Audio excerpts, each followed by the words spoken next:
Yeah, there's nowhere on Earth where you can really get away from radiation. I mean, we got cosmic rays coming in from space. We're exposed to that radiation. You go underground, there's radioactive isotopes. That radiation, scientifically speaking, has been around at least 100,000 years, if not far longer. So that's just the environment in which we live here on Earth. But yet a lot of people think radiation is a bad thing and that we need to avoid it at all costs. Right. Is that what the science says? Absolutely not. The science shows that the effects of radiation are really hormetic. Now let me What does that word mean? Yeah, let me explain what hormesis is.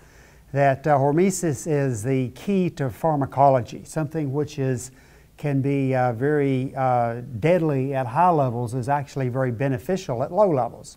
And so that'd be kind of like aspirin. If you took a bunch of aspirin, you'd die, but a couple aspirin actually help you live a better life. Exactly right. If I were to take, according to pharmacological data, if I were to take a bottle of 100 ordinary aspirin, there's a 50-50 chance I'd die.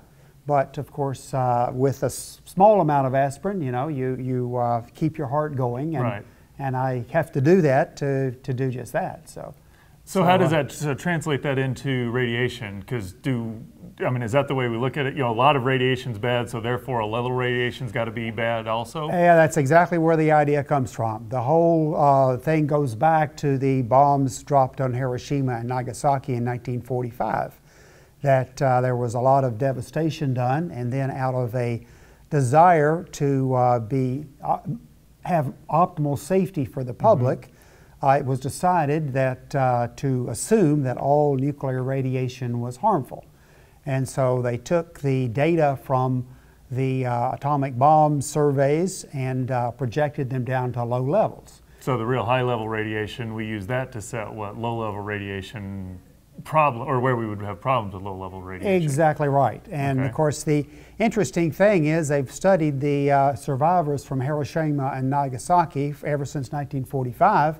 And it has been shown that those who receive low levels of radiation have had longer longevity and less cancer than the people as a whole. So low levels of radiation are beneficial. Very beneficial. What do you mean by low levels of radiation? Well, it's hard to get into that without putting a number on it, but let's just look at the background. Right. For instance, we have a background about 2.5 what we call millisieverts. Okay. That is meaningless, unless you understand. It's just a unit, exactly. It's a unit.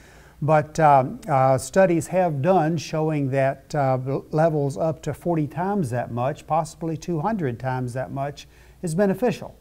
But, okay, so as long as we're within background low levels, as you're not doing nuclear blast type things. Exactly right. The radiation's actually the point being that we can endure levels that are substantially higher than background, and get benefits from greater longevity and lower cancer rates. So this would say that radiation, although it can be damaging in high levels, it seems to be a part of the very good creation that God's made, that we're actually kind of designed to be exposed to radiation, that it actually helps make us healthier.